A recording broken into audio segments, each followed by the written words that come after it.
आज मैं आपको एक south Korean fantasy film vanishing time a boy who returned की पूरी कहानी एक्सप्लेन करने वाला हूँ। ये कहानी थोड़ी इमोशनल है, थोड़ी मिस्टीरियस और पूरी तरह से दिल को छू लेने वाली। फिल्म की शुरुआत होती है एक चाइल्ड साइकाइट्रिस्ट से, जो एक लड़की सूरिन का इंटरव्यू ले रही होती हैं। जैसे ही साइकाइट्रिस्ट कैमरा ऑन करती है, सूरिन थोड़ी नर्वस हो जाती है। डॉक्टर उसे कहती है कि वो पूरी कहानी शुरू से बताए। सूरिन बताती है कि उसकी माँ ने कुछ साल पहले डोक्यून से शादी की थी, लेकिन शादी के कुछ समय बाद उसकी माँ का इंतकाल हो गया। तब से सूरिन अपने स्टेप फादर दोक्यून के साथ रह रही है। दोक्यून को एक कंस्ट्रक्शन साइट पर काम मिला है, जो एक रिमोट आइलैंड ह्वानो हन पर है, इसीलिए दोनों को वहाँ शिफ्ट होना पड़ता है। अपनी माँ की मौत के बाद सूरिन कभी खुश नहीं रही। वो कम बोलती है और अपने स्टेप फादर से इमोशनली डिस्कनेक्टेड है। आइलैंड पर एक नए स्कूल में उसका एडमिशन होता है, लेकिन वहाँ भी वह किसी से घुलती मिलती नहीं है। डो क्यून का काम रात में भी चलता है क्योंकि वो एक टनल कंस्ट्रक्शन प्रोजेक्ट का हेड है। आइलैंड के लोगों को साइट में जाना स्ट्रिक्टली मना है, क्योंकि वहाँ धमाके होते रहते हैं। एक रात सूरिन अपने फ़ोन पर अपने ब्लॉग की कमेंट्स पढ़ रही होती है। ये ब्लॉग उसने वर्म होल्स, सुपरनैचुरल बीइंग्स और ऑल्टरनेट डायमेंशंस के बारे में बनाया था। टॉपिक्स जो उसे डीपली अट्रैक्ट करते हैं, क्योंकि माँ की मौत के बाद वो इस दुनिया से भाग जाना चाहती थी। स्कूल में भी वो इसी टॉपिक पर इंटरनेट पर कुछ पढ़ती है, लेकिन गलती से अपना सिस्टम लॉग आउट नहीं करती, और उसके क्लासमेट्स उसकी पोस्ट्स पढ़ लेते हैं और उसका मजाक उड़ाते हैं।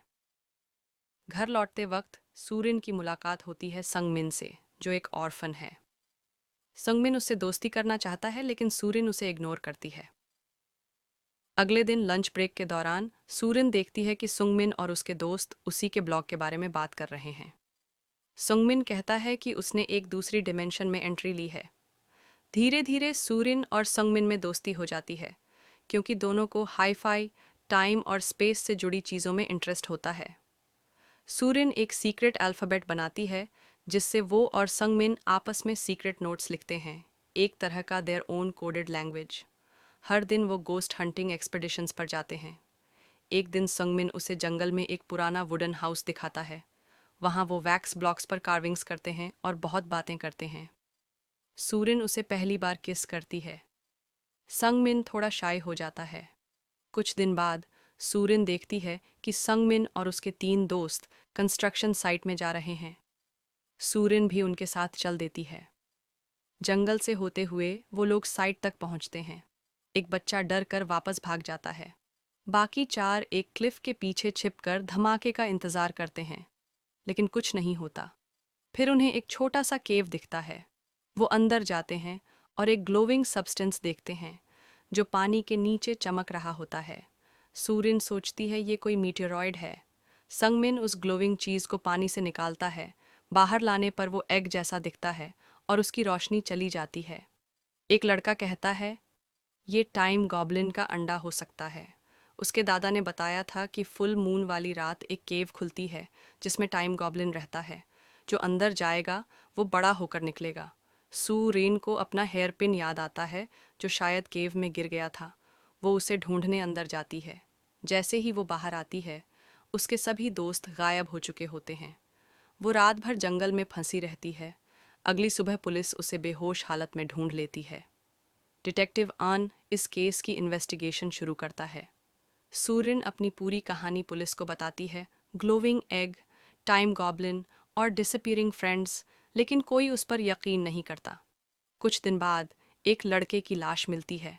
उसकी मौत एज़मा अटैक से हुई थी, लेकिन उसे किसी ने ज़मीन में दफन किया था, इसलिए मामला किडनैपिंग में बदल जाता है। सूरिन अकेली पड़ जाती है। वो वापस इंट्रोवर्ट हो जाती है। लेकिन तभी एक दिन उसे रात में अपने घर के बाहर एक आदमी दिखता है। वो आदमी जंगल की तरफ भागता है। सूरिन उसके पीछे जाती है और शॉक में फ्रीज हो जाती है जब वो आदमी खुद को संगमिन बताता है। वो डर कर भागती है और अपने स्टेप फादर को सब बताती है। पुलिस को बुलाया जाता है। वो उसे अपने पुराने डायरी से नोट्स दिखाती है, उस सीक्रेट अल्फ़ाबेट में, जिसमें संगमिन ने सब कुछ लिखा होता है कि उनके साथ क्या हुआ। असल में हुआ ये था, जब सूरिन केव में गई तब संगमिन और उसके दोस्त एग को तोड़ते हैं और देखते हैं कि वो अंदर से खाली है। लेकिन जैसे ही संगमिन उसे ढूंढने केव में जाता है, वो देखता है कि सूरिन फ्रीज हो गई है। बाहर निकलते ही उन्हें महसूस होता है कि टाइम पूरी दुनिया के लिए रुक गया है। सिर्फ वही लोग मूव कर सकते हैं। शुरुआत में ये एडवेंचरस लगता है। वो हर जगह घूमते हैं, मस्ती करते हैं। लेकिन कुछ ही हफ्तों में बोर्डम और लोनलीनेस उनकी जान लेने लगती है। समय बीतता है, महीने, फिर साल।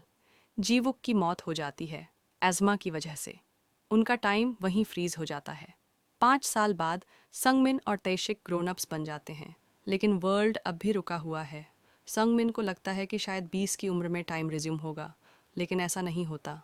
आखिरकार जब फुल मून फिर से आता है, संगमिन नोटिस करता है कि मून की शेप बदल रही है, यानी टाइम फिर से चलने वाला है। लेकिन ताइशिक ने डिप्रेशन में सुसाइड कर लिया होता है। संगमिन उसे बचाने के लिए पानी में कूदता है और तभी टाइम फिर से चल पड़ता है। वर्तमान में सूरिन जान जाती है कि वो आदमी संगमिन ही था। वो पुलिस से उसे बचाने की कोशिश करती है, लेकिन हालात बिगड़ते जाते हैं। पुलिस संगमिन को किडनैपर मानकर उसका पीछा करती है। सूरिन कहती है कि वो केव के सेकंड ग्लोइंग एग को यूज करके प्रूफ देगी कि संगमिन सच बोल रहा है, लेकिन संगमिन मना कर देता है। आखिर में जब सूरिन और डिटेक्टिव आन क्लिफ से गिरने वाले होते हैं, संगमिन ग्लोइंग एग तोड़ देता है और वक्त फिर से रुक जाता है। सूरिन अगले पल बीच पर उठती है, लेकिन संगमिन गायब होता है, शायद फिर से कई सालों के लिए। कुछ महीनों बाद सूरिन हाई स्कूल के लिए दूसरे शहर जा रही होती है। साइकाइट्रिस्ट उससे मिलती है और बताती है कि उसने उसकी कहानी पर बुक लिखी है। फिल्म के आखिरी मोमेंट्स में सूरिन संगमिन को फिर से देखती है। दोनों एक दूसरे की तरफ देखते हैं और फिल्म यहीं ख़त्म हो जाती है। अगर आपको ये कहानी पसंद आई हो तो लाइक कीजिए, सब्सक्राइब कीजिए और नोटिफिकेशंस ज़रूर ऑन कीजिए, ताकि ऐसी और शानदार कहानियाँ आप मिस ना करें। Thanks for watching.